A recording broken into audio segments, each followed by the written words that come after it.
je voudrais vous présenter ma chronique maintenant consacrée à l'Ukraine. Et j'ai préparé un diaporama à votre attention. Et voilà, on est parti. J'ai intitulé cette chronique « Médias occidentaux, diffuseurs de mensonges, de fake news, de haine, de division et de guerre ». J'aurais pu d'ailleurs mettre une interview de Julian Assange qui disait très très récemment que pour lui, selon lui, pratiquement toutes les guerres modernes ont été déclenchées à cause des médias, parce que effectivement, comme il le dit très très bien, c'est très émouvant ce qu'il dit, les peuples ne veulent jamais la guerre. Et c'est vrai que quand on interroge les gens, quels qu'ils soient, et quelles que soient les différences de religion, ce ne sont pas les gens du peuple qui veulent la guerre, ce sont toujours les mêmes pourris qui détiennent et qui manipulent, enfin qui sont les propriétaires des médias et qui vont diffuser des mensonges, des fake news, de la haine, de la division et de la guerre. Et j'avais envie de vous présenter un certain nombre de preuves de ce que j'avance dans ce titre de chronique, parce que pour moi, c'est vraiment important de vous donner des éléments. Donc, je n'ai pas beaucoup de commentaires, simplement vous montrer des choses et vous laisser tirer vos enseignements vous-même. J'en profite pour remercier d'ailleurs Silvano Trotta, dont j'ai tiré un certain nombre d'éléments, pas tous, mais Silvano diffuse énormément de choses sur son fil Telegram, et j'ai été rechercher certaines choses chez lui, certaines choses dans d'autres médias, et j'ai traduit cela à travers quelques chapitres. Donc on va commencer en rigolant un petit peu avec les journalistes casqués qui sont en zone de guerre. Et vraiment, sont-ils en zone de guerre? Alors regardez, cette journaliste qui est là pour nous dire que la situation est extrêmement douloureuse, extrêmement délicate, alors que la dame sort avec son vélo pour aller faire ses courses. Vous avez un autre journaliste ici qui nous dit aussi que la situation est extrêmement tendue, et vous avez des touristes qui prennent des photos du paysage. Voilà encore une autre journaliste, toujours avec les mêmes gilets pare-balles, les mêmes casques, alors que vous avez des gens qui font la file pour rentrer au cinéma. Et encore une dernière journaliste qui nous fait part du chaos dans lequel elle vit actuellement, avec la petite dame qui se ramène avec son cabas d'avoir été faire ses courses. Donc voilà, ça c'est une première, c'était juste pour m'échauffer, vous voyez. On peut se demander de qui se foutent-ils. Voilà, mais ce n'est pas la seule chose. Les pauvres victimes sont vraiment des victimes de l'armée russe, vraiment. Eh bien, on va y aller.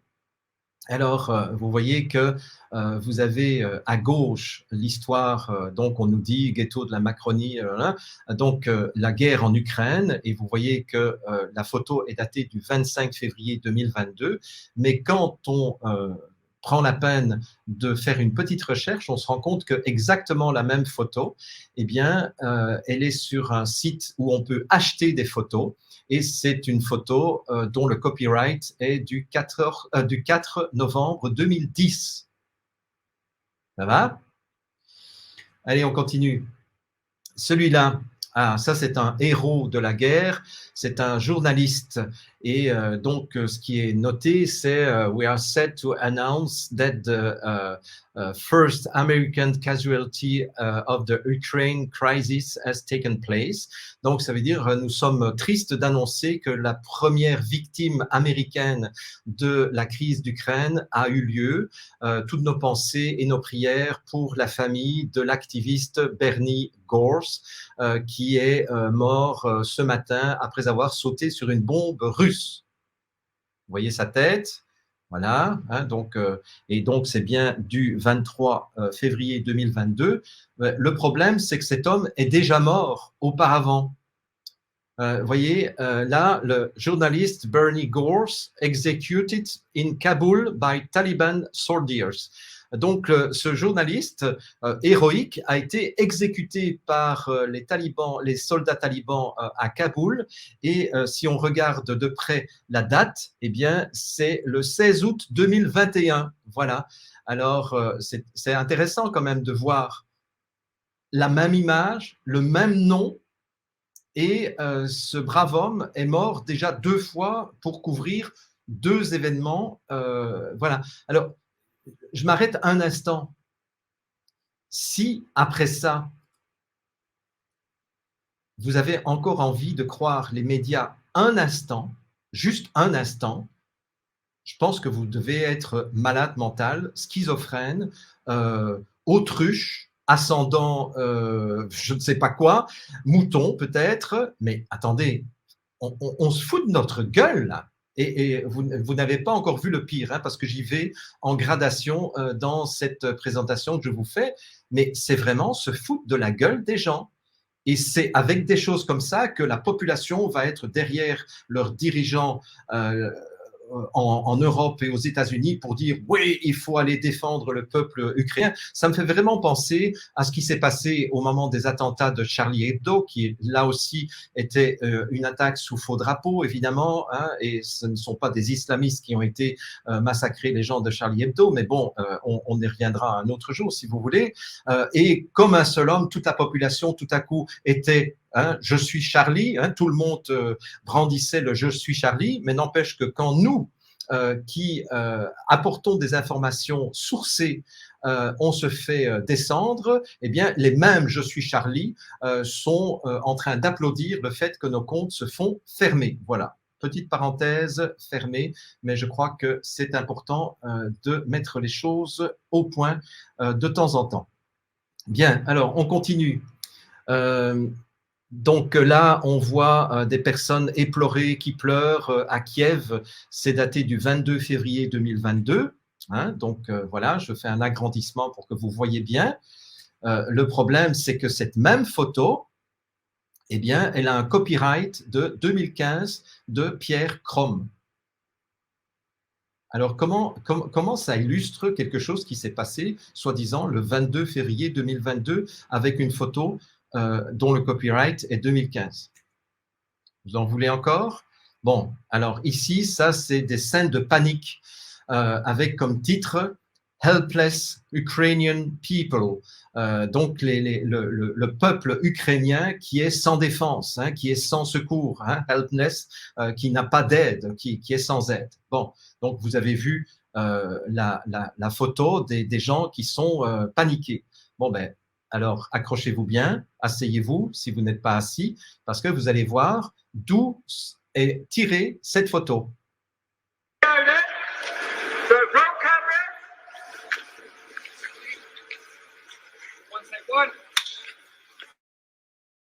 Here we go, and action!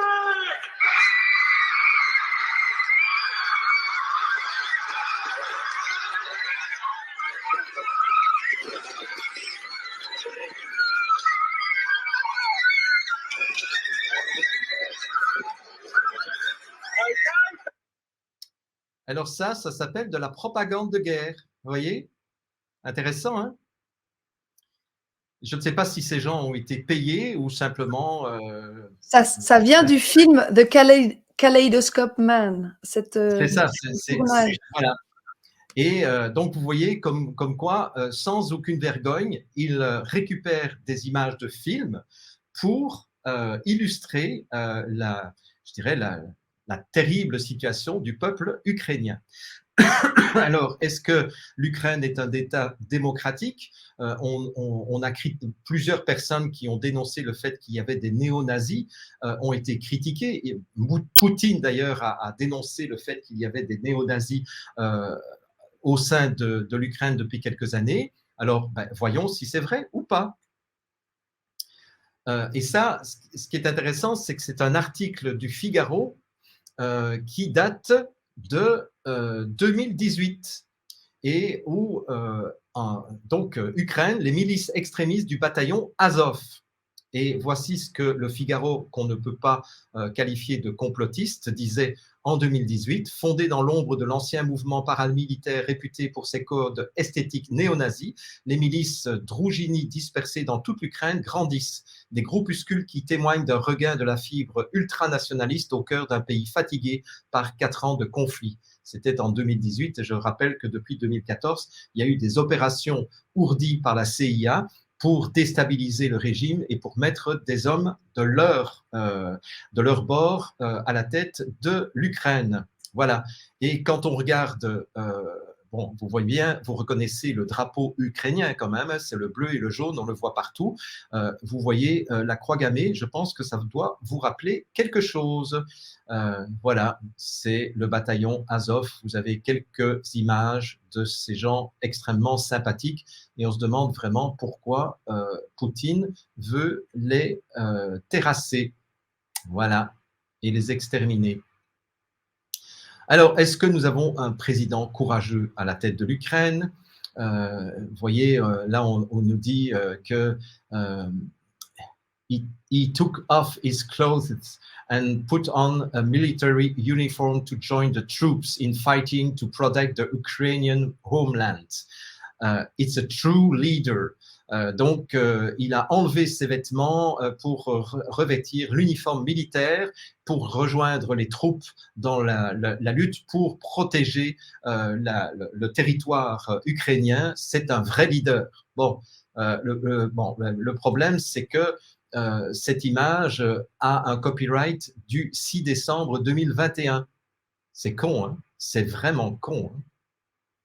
Et en fait, c'est une image qui date de même plus tôt que cela, puisque vous voyez que ça, en fait, c'est lorsqu'il a visité un certain nombre d'installations militaires le 4 septembre 2021. Mais on vous remet exactement les mêmes photos datant soi-disant du 24 février 2022. Vous en avez la preuve ici.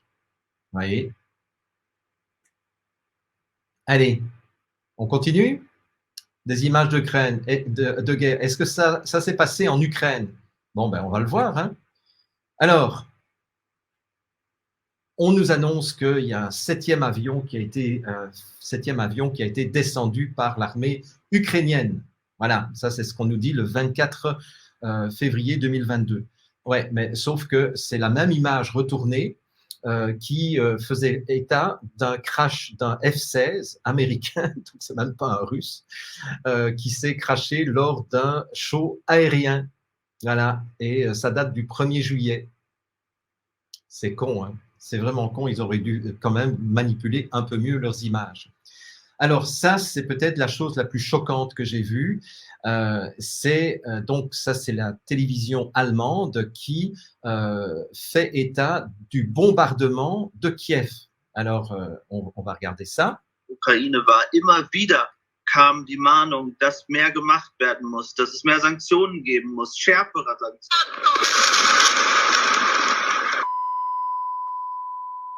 Et regardez bien les images. Regardez en bas à gauche la grue. Vous voyez la grue là? Parce qu'on va la retrouver dans un autre film. Vous voyez la grue? Bon. Eh bien, j'ai fait une petite recherche. Et voici un reportage d'Antenne 2. L'homme filme la scène depuis l'une des tours les plus proches du port. C'est en Chine. À la première explosion, il pense filmer un simple incendie. Il n'imagine pas ce qui va suivre. Il prononce quelques gros mots tout de même, mais derrière lui, une femme rit. Elle ne réalise pas l'ampleur de la catastrophe.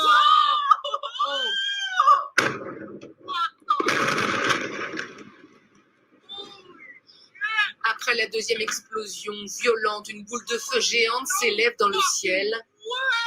Les témoins s'affolent. Vous voyez la grue? En bas à gauche, c'est exactement les mêmes images. C'est dangereux. Oh mon Dieu.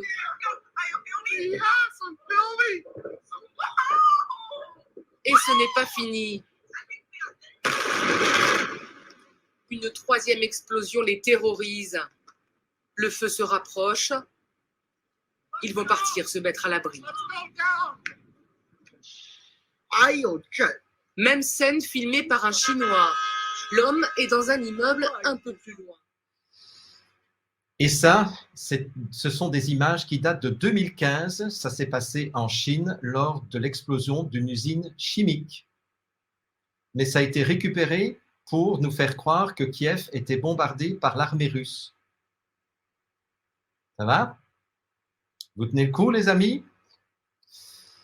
Allez, on termine avec une journaliste qui, là par contre, qui donne une information factuelle sur ce qui se passe dans la région de Donbass. Donc, elle est là depuis plusieurs années et elle suit toutes les exactions qui sont faites par les milices néo-nazis contre les populations ukrainiennes qui sont russophiles, donc c'est dans l'est de l'Ukraine. Et voici ce qu'elle dit. Et observez aussi les réactions des gens qui sont en studio et qui ont de la difficulté à la laisser parler et à lui laisser la possibilité de dire ce qu'elle observe, elle, sur le terrain. Et aujourd'hui, le point est le suivant. Ça continue. Des villages comme Gorlovka, où j'étais hier et avant-hier, sont également visés par des tirs, des grades, etc. Il y a des blessés, il y a des morts que je filme quotidiennement, que je photographie également pour garder ça en témoignage. Je n'ai aucun message politique, hein, mais sachez simplement que depuis une semaine, on parle de ce conflit, mais il dure depuis 8 ans. Il y a eu 13 000 morts. 13 000 morts. Les gens sont épuisés. Ils se sentent tous ukrainiens. Et ce que je peux vous dire, c'est qu'ils sont très surpris que l'Europe se rende compte de la situation. Alors que pour eux, cette situation de bombardement, c'est de vivre dans des caves, etc., de recevoir l'artillerie lourde fréquemment. Je l'ai documenté en 2015. Pour eux, c'est un quotidien depuis 2014, je le répète. Ensuite, je vous interromps parce qu'il y a effectivement tout le monde ne comprend pas la situation aussi précisément, évidemment, que vous la vivez depuis de nombreuses années. Vous avez dit, et ça m'a surpris, tous les gens se sentent ukrainiens. Et vous avez rappelé que les bombardements étaient ukrainiens il y a quelques jours. Mais quelque chose de grave que visiblement a échappé la population du Donbass en 2014 a été ciblée et par son propre gouvernement. La population russophone a été bombardée par le gouvernement de Kiev. Oui, voilà. J'ai toutes les preuves, donc je pourrais vous les fournir en rentrant en France. J'ai les images. J'ai un film là-dessus. C'est incontestable. Mais aujourd'hui, les bombardements ou les exactions, elles sont russes ou elles sont ukrainiennes?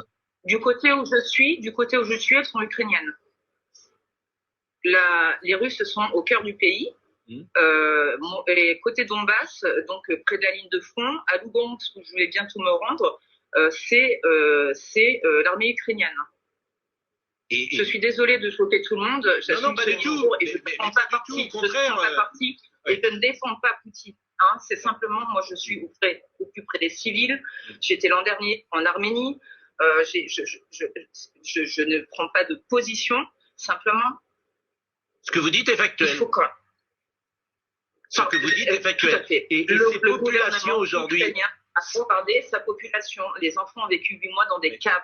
Le film que j'ai fait en 2015 est une preuve de toutes ces crimes de l'humanité. J'assume. Je vous invite à le regarder. Hier, j'étais avant-hier dans une école. 2 institutrices ont été coupées en deux, le corps coupé en deux. Je rencontre j'ai mis des photos sur mon mur Facebook, des babouchkas, parce que les gens qui n'ont pas, les plus âgés, les retraités n'ont pas pu quitter la zone.